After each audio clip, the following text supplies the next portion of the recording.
Hey gang, the world keeps burning. So let's talk about something frivolous to get our minds off of it. Welcome back to another edition of Toys I Did Not Own as a Kid. Alright gang, today we are going to talk about Gobot Cop-tur.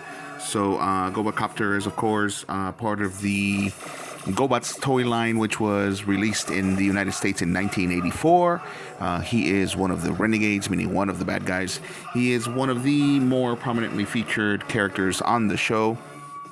He was kind of a mixture, if you want to compare him to a Transformer, he was kind of a mixture of Starscream and Soundwave at the same time. He was the kind of ruthless enforcer for Psykill. He was known for that, but he was also known for being a bumbling kind of fool. So, a lot of the time his catchphrase was sorry, because he always messed something up. So even though he was one of the most ruthless enforcers, he was kind of dumb. But Psycho kept him because of his loyalty, and again, because he was kind of ruthless. So his transformation is pretty simple. And of course, the GoBots line is a line of toys that is not based, but is actually taken from a line of toys in Japan called Machine Robo by Bandai, which started to be released in 1983. Cop-tur is one of the originals. He was designated MR04, that's MR4. For MR is for Machine Robo, and one of the cool things about the Machine Robo line was that kids got to design some of them. So Cop-tur, I believe, is one of the ones that the kids got to design, and because he transforms into a futuristic helicopter. So as you can see, his blades are gray. Unfortunately, I think I got a little gypped. These look like these were 3D printed because his original blades are silver. So I may just take some silver paint and go ahead and paint these guys. But I got charged extra because I thought he was complete, and I went ahead and paid for it. I still haggled a little. I got maybe $4 off. But to be honest with you, considering that these are just 3D printed blades, yeah, it's kind of wasn't worth the money to me.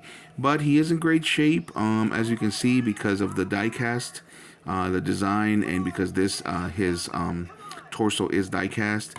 He doesn't stand up straight. He actually ends up tilting backwards because of that.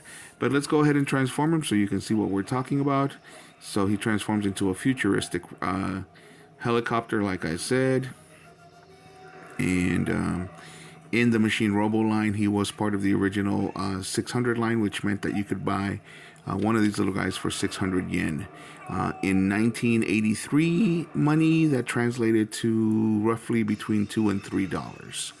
So we put that little guy in there, and we put his legs up here, and they bend this way so that we can see that he turns into a helicopter. You saw me close in his arms like this, and then we put the rotor on top. So unfortunately, I got him today at a convention, and I didn't realize. I just was too excited to see a complete one. Totally forgot that these were supposed to be silver, and these don't spin. So the moment that I try to spin it, it just pops off. So also, I think they're a little too long because they hit this part right here. So I don't know if that was a problem with the original toy or not, but I may just go ahead and either shave them down or cut a piece off. That way it can actually spin. And like I said, I might get some silver paint and just go ahead and console myself by painting these silver. But that's it. That's his transformation. Very simple. Gobots, of course, didn't survive the war between the war against the Transformers. The Transformers just had a much better series. Not that they weren't necessarily a better toy. Gobots were all very small like this, so you could put them actually next to your Hot Wheel cars, for example, and you wouldn't have an issue. I have a, let me see, it's a Hot Wheels crack up, but as you can see, kind of the same scale as a Hot Wheel. Oh, this is not a Hot Wheel crack up, this is the other one, but kind of the same scale as a Hot Wheel. And So you could put them next to your Hot Wheels, and they would look just as good. This, of course, is a futuristic helicopter. So from the top and from the sides, he looks pretty awesome. He is in great shape. The joints are in good shape. He's got all his wheels. The paint is good. These stickers are good. The original release had stickers on the blades as well, but that was the original Bandai release in Japan. Anyway, that's pretty much it for Cop-tur. If you like the GoBots, this is definitely a must-have. I mean, I got him for, like I said, 24 bucks, haggling it down from 28. But had I known that these were 3D prints, I would have not bought him. I would have just bought one without the stuff. Maybe. Or just not bought anything at all. A little disappointed. I'm going to give the vendor the benefit of the doubt that he didn't realize that these were 3D printed when he bought this. He didn't look like the type that actually would print something himself, even own a 3D printer. I don't, but that doesn't mean anything. So I'm going to give him the benefit of the doubt. All the other stuff that he had was pretty complete. So there we go. I am happy with the purchase because I wanted a Cop-tur. You know, like I said, I'm going to console myself and maybe sand this down a little bit and paint it silver. That way he is, you know, somewhat complete. Still disappointed that it doesn't spin, but that's okay. No big deal. Well, yeah, it's a big deal, but like I said, what's done is done. Can't get my money back now. Anyway, enough of my laments. Let's talk about the series. So the as you can hear in the background, I'm actually watching the Gobot series, and the series, watching it as an adult and comparing it to the Transformers series is actually better. It's more concise. It's got better storylines. It's got better characters.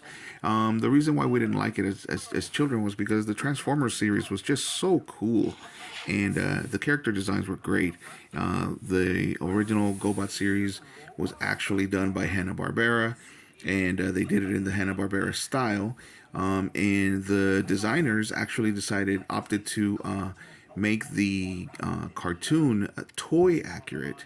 And so that's why most people didn't like it. And of course, it was Hanna-Barbera animation, and it was a daily cartoon. So that meant that it was very rushed. So it wasn't their best. It definitely wasn't their best. It wasn't a Saturday morning cartoon where they had a week to do one episode. They actually had to do a daily episode. And again, not necessarily their best when it comes to the animation or the character design, but the stories are so much better than the Transformers series. In fact, to the point where some of the storylines actually got copied later on, about 20 years later, with the Transformers. One of the ones that I always bring up is the fact that they're the leaders of the Renegades and of the Guardians. So this is the Renegade leader, and that's our Guardian leader in the back.